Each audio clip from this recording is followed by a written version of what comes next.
এই যে 6 হলো ঘুরতেছে, মানে চেঞ্জ করতে পারবো আমরা তখন যাই। সো 2টা মিটারকে যখন আমরা একসাথে চিপে ধরবো, সো এই যে এখানে 6 চেঞ্জ হইলো, পরে যে এম মিটারটা এটা দিয়ে আমরা হচ্ছে চেঞ্জ করে নিয়ে আসতে পারবো হলো 4-এ। 4-এ এভাবে করে 3 4-এ আসলো।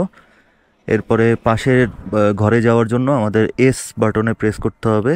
এস বাটনে প্রেস করলে আসে 4টা 14। আর আমাদের এখন সময় হচ্ছে 22 দেখছিলাম, এখন 23 হয়ে গেছে। সো 17 18 19 20 21 22 23 24 24 করে দিলাম। দিয়ে যদি আমরা হচ্ছে কিছুক্ষণের জন্য এভাবে রেখে দিই, অথবা আমরা একটা প্রেস করি, এখানে দেখাচ্ছে এখন এম, আমাদের লাগবে হলো পিএম। সো এই যে পিএম করে দিলাম। এই হচ্ছে আমাদের মিটার ডান। সো মিটার ডান হয়ে গেলে এই যে দেখি আমরা, এই 6টা 15 ওভার হয়ে গেছে, কারণ হচ্ছে আমরা এটাকে সেট করি নাই।